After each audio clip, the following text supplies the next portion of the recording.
Yo, welcome back. I love this little beat right here. Just some little chill, little calm, little beat, calm little intro. I like the intro. I done liked it the last two episodes. Hey, let's not even mince words, man. We back with another episode of the Playbook, hosted by your very own host, Ronald Webb. Man, it's been a great day today, man. This has been one of my better days. Hopefully y'all done had a great day. It was a sunny day after a very, very gloomy and rainy day in Knoxville yesterday. So we got a late night edition of the pod tonight. We'll continue our team preview tour with the Cleveland Browns. This is our last stop in the AFC North before we move on. So why not end the last stop with the worst team? And there's no shade to the Browns, but man, let's go ahead and get into it. Cleveland Browns, they have been absolutely awful for like the last, I want to say 20 years, bro. Cleveland Browns have been absolutely awful. Now Baker Mayfield did give them a little spark back in the day. Baker Mayfield gave him a little spark. His rookie year got him to the playoffs for the first time in God knows how long. I think probably that might have been their first playoff appearance in their franchise history. I'm not sure. I might do my research on it. But to say the least, the Cleveland Browns have been horrible. They've resumed their horrible ways this year. They went 3-14. That was good enough for last in the AFC North, one of the worst teams in the league. The Browns were absolutely awful to watch last year. I'm actually surprised that they got 3 wins in. They had their upset against the Ravens. I think they beat the Steelers one game. Yeah, the Jameis Winston snow game. Yeah, I'm sure we all remember that. Shout out to Jameis Winston, balling in New York now. And I think they also beat the Jaguars. So I'm very surprised that they didn't go 0-17. It took pretty much a miracle for them to not go 0-17. My God, 0-17 is awful. That would have been awful. So this 3-14 record is actually, believe it or not, is actually better than that the team was. The Browns were awful last year. So let's go ahead and get into it, man. We'll start off with the offense first. They were dead last year in points scored. The Cleveland Browns were dead last in the NFL in points scored. Also ranked in the bottom of the league in yards gained. They ranked 28th.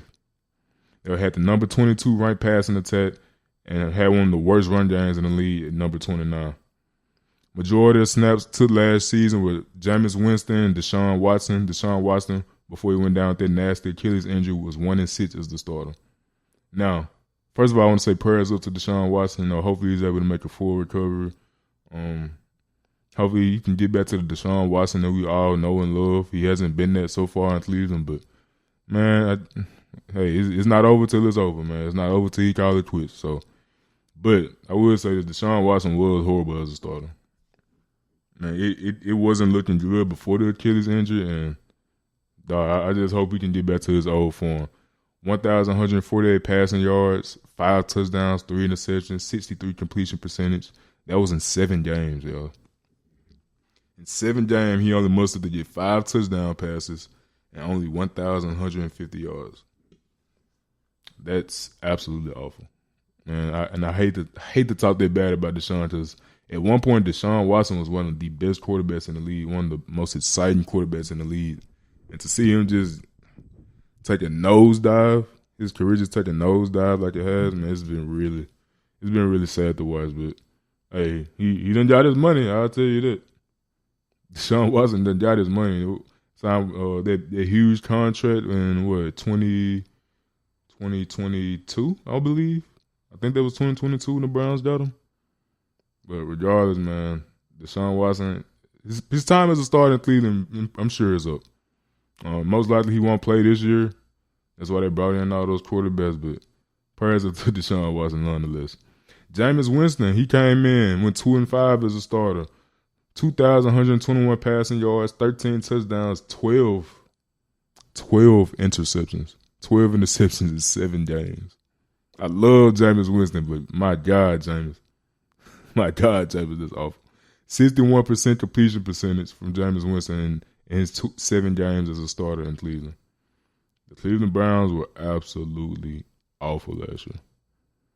I'm surprised that they even got the number 22 passing attack, because with these numbers, how are they not the worst team in the league? How are they not the worst passing attack in the league? Probably one of those reasons why Jerry Jeudy. Now, despite the horrible year that the Browns had last year, Jerry Jeudy was the one bright spot. 90 receptions, 1,200-yard season, just 4 touchdowns. But Jerry Jeudy, I think he revived his career in Cleveland. A lot of people wrote him off with the Broncos, called him a bust, but Jerry Jeudy, he came to Cleveland, put his head down, put in the work, and had a great revival season. So I'm excited to see what Jerry Jeudy's going to do in the future. If you get him a quarterback, if you get Jerry Jeudy a quarterback, we obviously see he could be a baller. One of the leading coffee Alabama, one of the best Alabama receivers coming out. Jerry Jeudy is still that guy, y'all. And last year he proved it. Elijah Moore, 61 receptions, 538 yards, just one long touchdown. David Njoku, still one of the best tight ends in the league, even though the numbers probably don't show it. 64 receptions, 505 yards, 5 touchdowns. Now let's get to that running game, which ranked bottom in the league at number 29.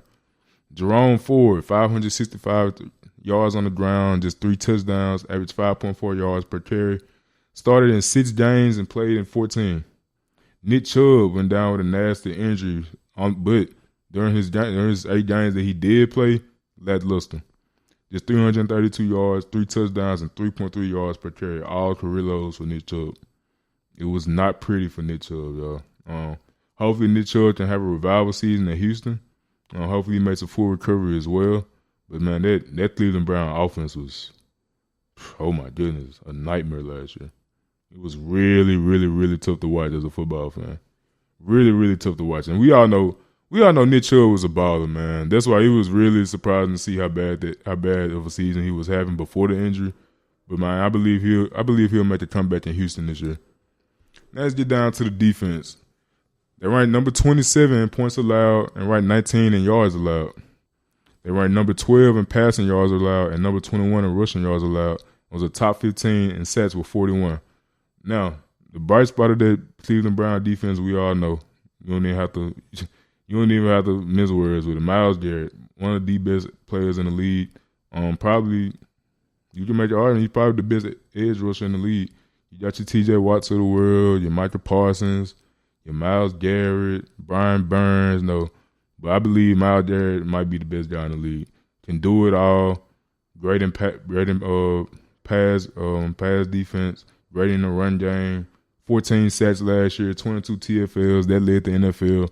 Finished third in Defensive Player of the Year voting. Typical Myles Garrett season, but also a typical Cleveland Browns season. So a lot of people thought Myles Garrett was going to jump ship, but he ended up signing a new contract. Proving his loyalty. Hey, he staying loyal to the order that drafted him. I guess you could do number respecting, man. I know as fans, we always want to see the most talented players go get their Super Bowl ring, but hey, when you paying like how they paying Myles Garrett, I'll stay too, man. He's one of the highest paid players in the league right now. So, hey, I don't blame you, Myles. Go where you celebrate it, not tolerate it.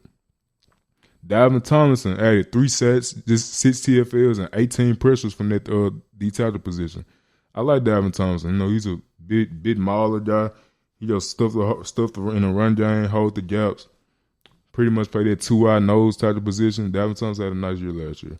Now, Denzel Ward, another bright spot in that Cleveland Brown defense. Just 2 interceptions, but he led the league in passes defended last year. Denzel Ward is a top 3 corner in this league. Denzel Ward is a baller. He's going to continue to be a baller. Been a baller since he came out of college. Denzel Ward is one of them guys, man. He's really one of them guys.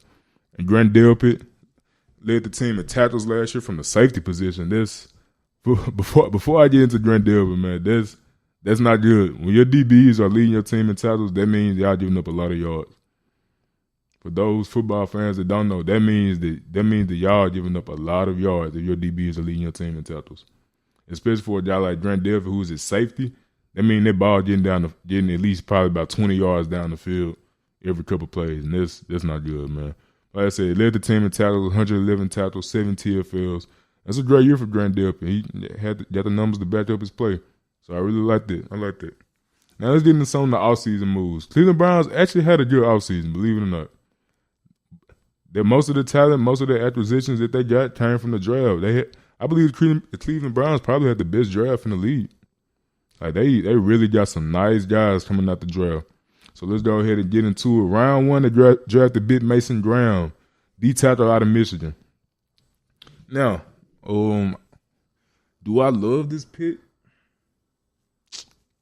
No, I don't love the pick. One, because that D line is already bolstered. They got some guys on the D line already, and I feel like offensively they could have made a better move. I feel like they could have went and got a quarterback. They ended up getting two quarterbacks. No, we'll get into that later. But I mean, Mason Brown could develop into a top 5 player, top 5 defensive tackle. I mean, that's what they drafted him. They drafted him off potential. His tape in Michigan was pretty solid. Explosive interior rusher. Can make plays in both the run game and the pass game. So it's not a bad pick. But is it the best pick? No. So I like Mason Brown. There was a lot of talk about him in camp, talking about how he was out of shape. He was throwing up. But, man, it just comes with the territory, man. On tape, you turn on the tape, Mason Brown was a baller. So I believe Mason Brown, he's going to get some nice run this year. He's going to get a lot of one-on-one opportunities. So we're going to see what Mason Brown can do this year. He don't pencil him in for Defensive Rookie of the Year, but he definitely be able to make some plays. He's definitely got first round talent written all over him. So I really love Mason Brown. I like Mason Brown as a player. Moving on to round 2, they drafted Carson Swissinger out of UCLA. Sideline to sideline guy. That's what Carson Swissinger is. I love the way he plays. He can go out and cover tight ends.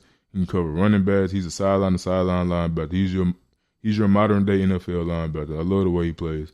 He might not be playing the mic. He probably don't play the wheel, play a little outside linebacker. He's going to be a coverage type of guy, but hey, he's a guy who can make plays. Now, the Quinshon Judkins pick in round 2, I believe that might have been their best pick. Quinshon Judkins is a baller. He is a baller, bro. And for a team that had one of the worst offensive attacks in the league last year, I feel like this is a big pickup for them. I said he's a baller, championship pedigree, coming off a national championship. As an losing NFL organization, you want winners. And that's what Quinshon is. He's a winner. He's done on the big stage, proven guy. North-south, he can go north-south, east-west. He can catch the ball out the backfield. I love the Quinshon Judkins pick. Then he went and go get Harold Fanning in round 3, tight end out of Bowling Green. Harold Fanning and David Njoku, that's a nice tight end room. That is a nice tight end room. Harold Fanning is a great, great, great receiving tight end. Not the best in the run game, but Harold Fanning, he can run the route tree. He can get down the field, make catches. He can go up and make catches. Kind of a clone of David Njoku, to be honest with you. That might be his pro trump, if you ask me. If you ask me, his pro trump is his teammate. David Njoku is one of the best route running tight ends in the NFL. The numbers might not show it, but go turn on the tape and watch David Njoku. He's got every tool in his bag. Not the best blocker, but hey, when you can move like he can, man, who needs you to block? Now, moving on to round 3, you draft Dylan Gabriel. Now, I don't love or like this pick, to be honest with you. I don't love or like this pick. It's Dylan Gabriel was a good quarterback in college. He wasn't a great quarterback, if you ask me. I know at one point he was in the Heisman running, but that's because Oregon had a really stacked team.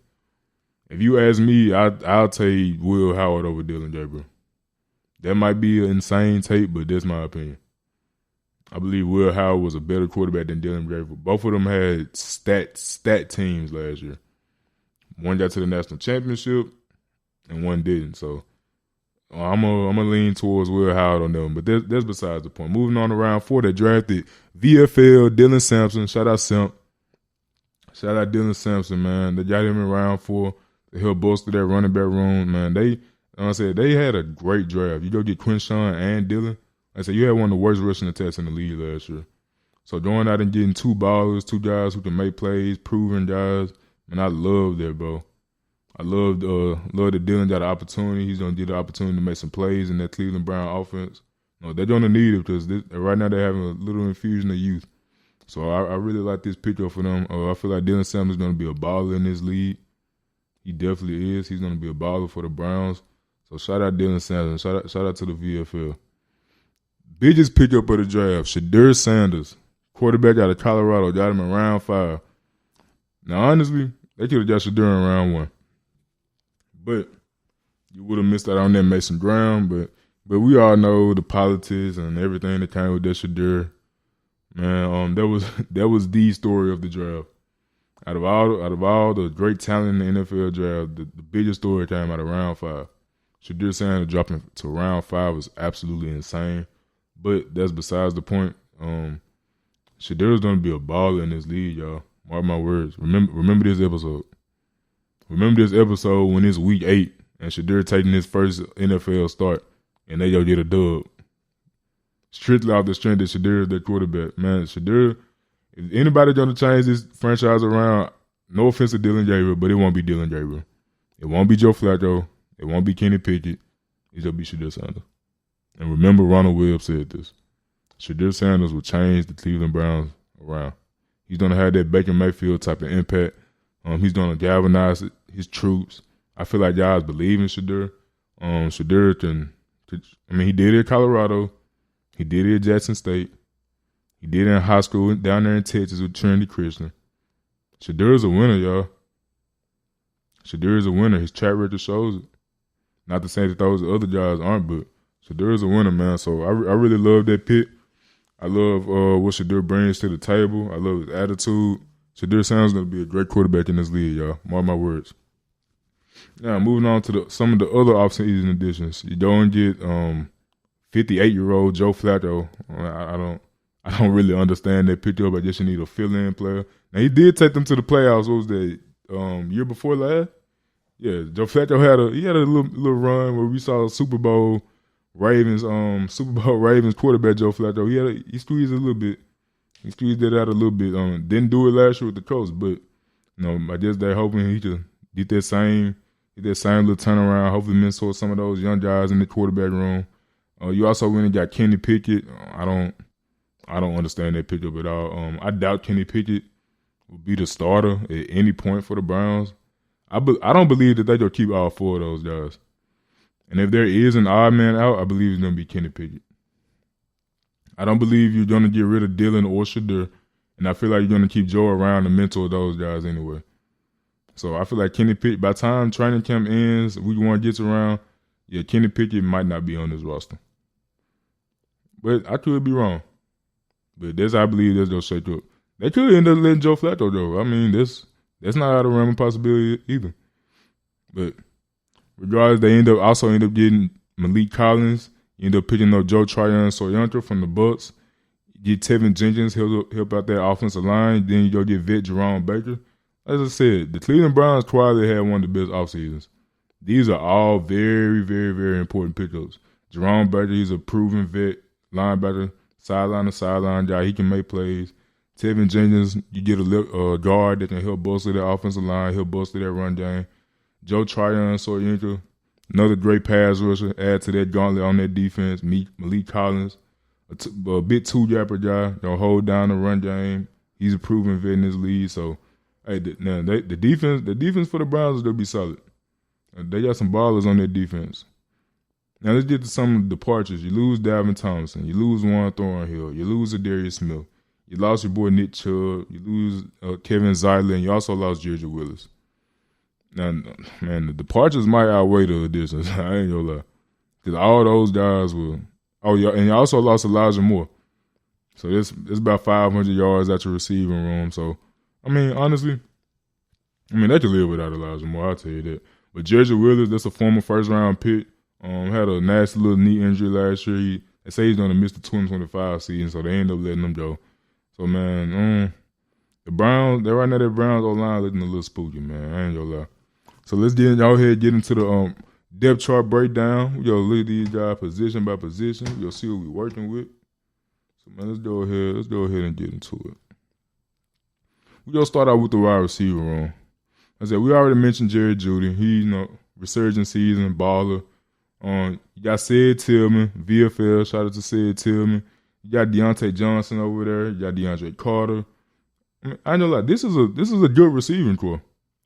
It's not great, but it's still good. I give it a nice little. I give it a B. I give it a solid B, not a B plus, not a B minus, but this is a solid receiving core. Cedric Tillman has made plays in this league. He made plays his rookie year, that 1 year with Joe Flacco. He made a lot of plays for Joe. Like I said, Jerry Jeudy, he's back on his track to being one of the best receivers in the league. His talent is finally started shining through. Deontay Johnson, he's a guy who's made plays in this league. He's had his ups and downs. He had a couple of little bad moments with the Steelers. Ended up going to Baltimore. They ended up releasing him, so now he's with Cleveland. That's crazy. He's been on three AFC North teams. That's actually insane. Now that I'm saying that out loud. Deontay Johnson's been on 3 AFC North teams in the past year. God, but God, man, but hey, this the nature of the NFL. I guess, y'all, it's a business. But let's go ahead and get to the trenches. Well, no. We'll do the tight end. I'm sorry, y'all. We'll do the tight end. Like I said, they got David Njoku and Harold Fanning. Now look, they have a nice skill position room, y'all. From wide receiver to tight end to running back, you got Jerome Ford, running back, Quinshawn Judkins, D. Samp. This skill position room is actually nice. It's not great, it's not elite, but it's nice. They got guys who can make plays. If they get this quarterback situation handled, man, this team can improve. I'm not gonna say they'll be dangerous. I'm not gonna say they can make a run because I'm not confident. I'm just simply not confident they will. It's the Cleveland Browns. They've been bad my whole life. I'm 23 years old. They've been bad at least 23 years. So yeah, this skill position group, now that grade I'm gonna give a B plus. If you talk about just from quarterback, wide receiver, running back, and tight end, I'm probably give this skill position group a B plus, y'all. They got some dudes that can make some plays. Now I know we talked about the Steelers last episode. Their position group, I gave them a B minus. On paper, just on paper. This might be a hot take, but the Browns are more talented on paper than the Steelers offense. This Browns offense is definitely more talented than the Steelers offense on paper. Aaron Rodgers is 50 years old. I mean, Joe Flacco is 60 years old. I mean, take away the quarterback. If you just go from receiver, tight end, and running back, this team is nice. If you get them a solid quarterback, get some solid quarterback play, they can end up winning some games. But man, let's get to the trenches. Let's get to the meat. You got big DeJuan Jones. They got him starting left tackle. DeJuan Jones, they'll be playing left tackles this year. I don't know how I feel about that. DeJuan Jones more of a right tackle. He's a big guy now. DeJuan Jones is 6'8", 374 out of Ohio State. 6'8", 374. That's right tackle size. He's not left tackle nimble. Not in my opinion. I could be wrong. There's no hate on DeJuan Jones, but DeJuan Jones is a right tackle in this league. Because the guys that's coming off their edge, lining up on the left tackle, they fast. They go get up under you. He's 6'8". They go get up under you. They go bend that corner. He's 374. So DeJuan have to be nimble. Last year he didn't play left tackle. That's why this really is a surprise to me. He didn't play left tackle, but I guess he'll be playing left tackle this year. Moving on to guard, you got Joe Batonio, perennial Pro Bowler. Man, this team has been off for the last couple of years, but Joe Batonio has not. Great film, one of the best guards in the league. I love Joe Batonio's film. One of the best guards in the league. Great in pass pro, good feet, great hand placement. Love how he plays the game. Yeah, that's a solid guard for them. At center, you got Ethan Poches, or you could have Luke Weichler. Ethan's probably going to get the nod simply because he got a little bit more experience coming out from Seattle. So yeah, he played pretty solid down there with Pete Carroll and Geno last year. So yeah, Ethan Poches, he's probably going to get the start down there. He's not my favorite center in the league, but he's definitely a solid center, a serviceable center in this league. I would expect a solid year from him. Wyatt Teller, one of the best guards in the league. Probably not. He's not a top 5, but he's probably going to be. I say Wyatt Teller's probably top 10, 11 on a bad day. And he's going to be your right guard. He might have a little competition with Tevin Jenkins there from Chicago. But I ultimately believe Wyatt Teller's going to end up taking that job. So he's a vet. He's been in the league for a little second. This is year 8 for him. Yeah, this is year 8 for Wyatt Teller. Coming off IR, they'll duke it out for their position, but ultimately I believe Wyatt Teller, he's probably going to take over that right guard position. At right tackle, you got big Jack Conklin. Love Jack Conklin coming from Tennessee. Jack Conklin, he's been doing it for a minute, been playing right tackle, one of the best right tackles in the run game. Has great run game film. Especially in outside zones. One of the best things I see from Jack Conklin when you turn on the tape, he's great at zone blocking. And that's what you want your right tackle to be. Want a guy to get out in space and secure that edge, help the running back go get that edge. So man, I love Jack Conklin at right tackle. Overall, man, this offense is not bad, y'all. This offense is not a bad offense. If they had a quarterback to tie this all together, I would be way, way, way more confident in the Cleveland Browns. If they just had a quarterback that could tie, because they have potential. Like they really do have potential. Like they got some new players. They got Deontay Johnson, he's new. Ethan Poultry, he's new. Jack Conklin, he's new. Wyatt Teller, he's new. So they bringing in some guys. They're bringing in some vets, some guys that know how to play football, guys who are pros. They'll work like pros. They'll study like pros. And man, I like it. I like it. If they could get their quarterback situation figured out, and we don't know who the starter's going to be.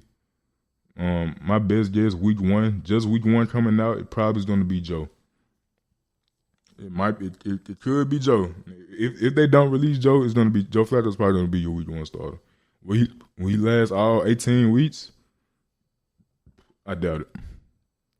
Especially if they losing. If they come out maybe go 2-0, probably split those first 4 games, end up going 2-2. Joe Flacco probably could end up still being a starter, but I honestly don't see that happening. So man, we'll see, man. We'll get into that later. We'll get into that schedule later. Let's move on to the defense in the meantime. Let's get into their front four. Like I mentioned earlier, you got Malik Collins, you draft Mason Graham, you got big Myles Garrett. It's talent on there. It's talent on that defensive line. They don't get after the quarterback. You bring in Joe Tryon. You still got Shelby Harris over there, Mike Hall over there. He's coming off injury. Year 2 out of Ohio State. Isaiah McGuire. They'll get Julian Okwara from Arizona. This is a solid front four. Would I give it an A? Grade, I might go B+. I'm going to go B+, strictly off the strength of Myles Garrett. Because these other guys, they just get one-on-one matchups strictly off Myles Garrett. Joe Tryon, he's going to get a lot of one-on-one matchups. He's proven he can bend that edge. He's proven he can be an edge setter. He's proven he can be a great pass rusher in this league. Did it with the Bucks. That's why they went and got him. Needed somebody else to go alongside Myles. So, hey, I like this pickup for him. That's probably one of my favorite pickups that the Browns had. Yeah, this defense, their D-lines will be elite. They had 41 sacks last year. I feel like they can get 45. They can up there. They can up there for sure. Like I said, you also brought in Malik Collins. So in that middle, you probably don't have Malik Collins and Mason Graham, which is a nice little duo in the middle. Mason Graham can definitely stuff up the run game. So, yeah, I like this D-line, man. I like their front four a lot. Moving up to the second level, let's get to the linebacker. You got draft Carson Schwarzenegger. Still got Jordan Hicks. You got Devin Bush. You went and got Jerome Baker. You got vets there. These guys aren't big names. You only know these guys if you know football. I'll tell you that. You only know these linebackers if you know football. Jordan Hicks, he's been doing it for a hot second. Devin Bush, he's been around the league. He's been a baller everywhere he's played. I like this linebacking group. Now, this front seven, majority front seven grade, overall grade, front seven, I'm going to roll. Probably go B again. I'm going to go B-, actually. I'm going to go B-. This linebacker group is good. They're not great.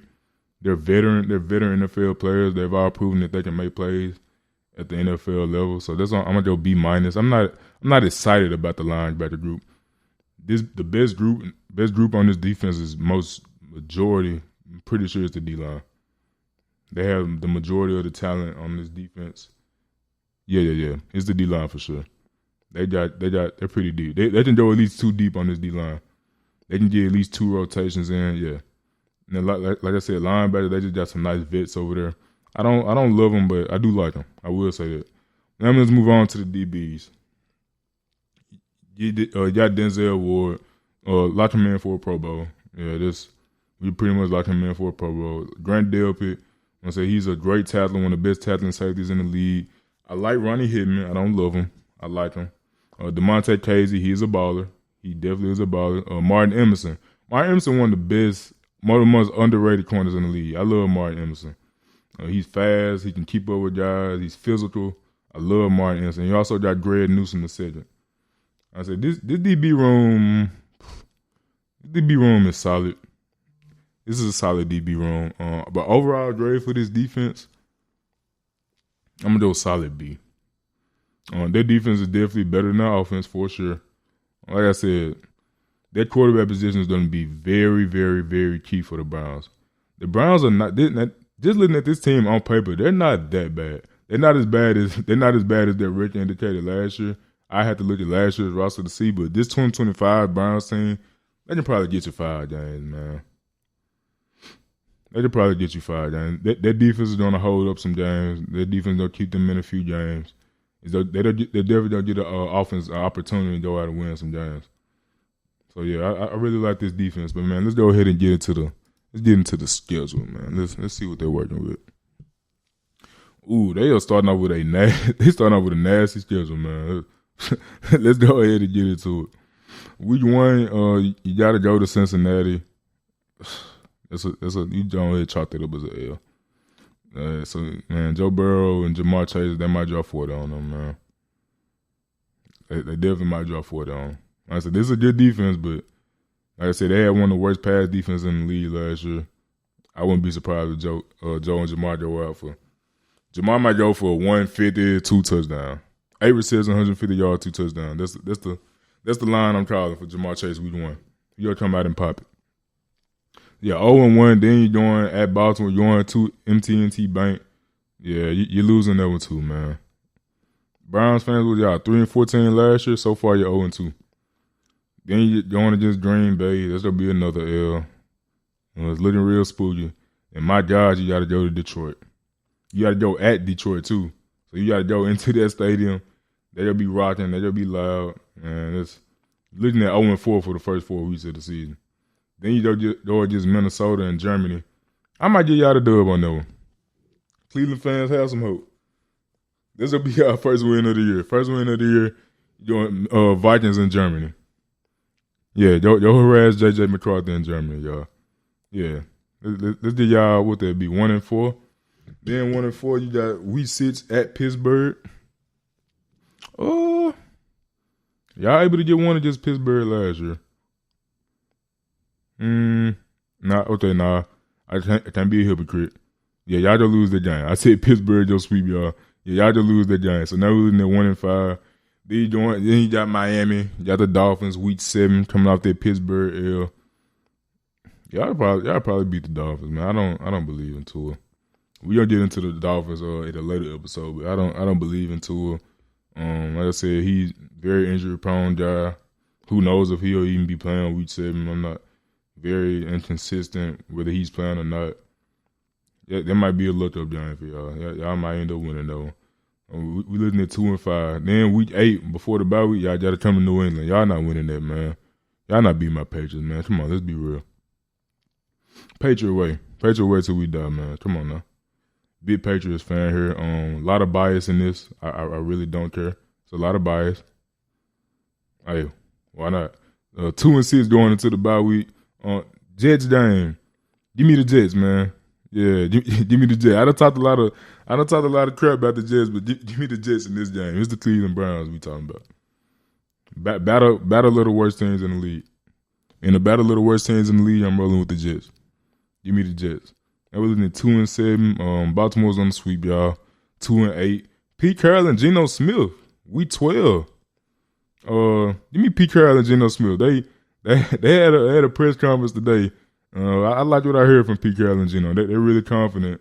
Pete Carroll came out and said he's been winning 10 games a year for the last 20 years.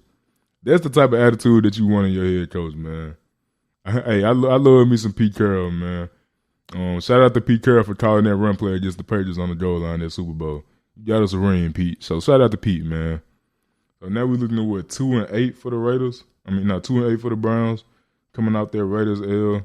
Then you got to go against San Francisco, man. Chalk it up. Brock Purdy, have a day, man.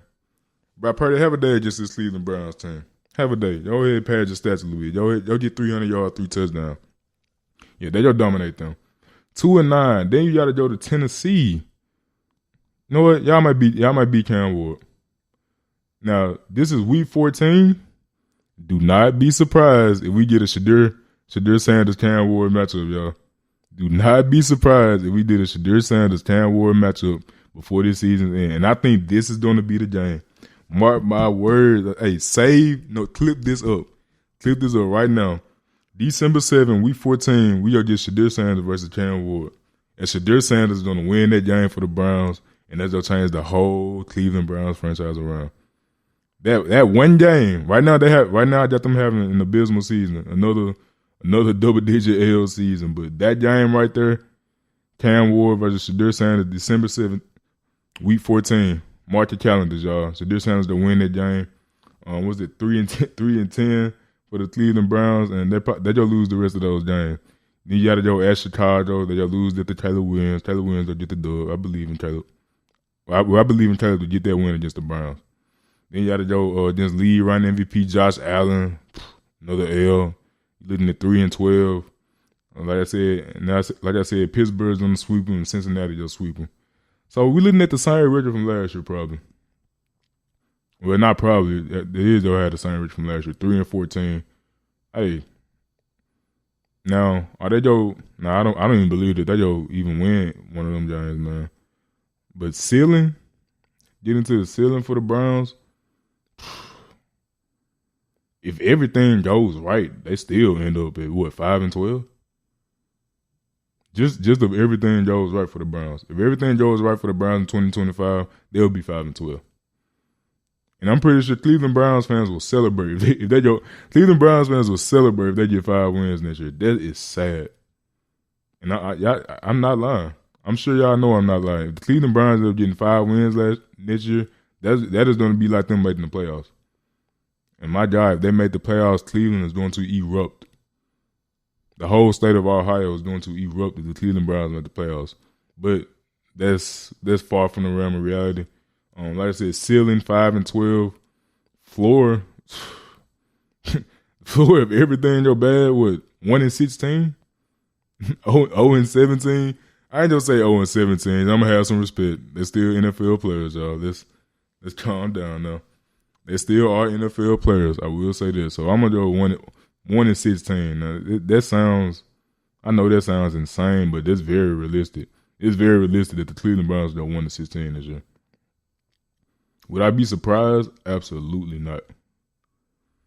I would not be surprised if the Cleveland Browns went 1-16 last year. They could have went 0-17 last year. They looked up and somehow got 3 wins. Like literally by the grace of God, the Cleveland Browns got 3 wins in 2024. This year, I got them going 3-14 again. They don't beat the Titans. They don't beat Minnesota and Germany.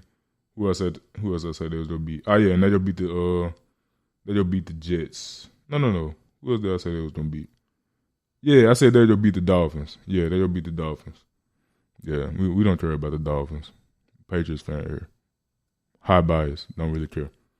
But yeah, like I said, man, the Cleveland Browns, hey, they'll be in position to draft. Get another hot draft pick. Who's coming out this year? Caleb Downs. You got Caleb Downs coming out this year. Matayo Udelele. Man, hey, they'll have opportunity to get somebody, man. Probably end up with another top 5 draft pick. Get some draft capital. And if you don't like who coming out the draft, you can trade that draft pick.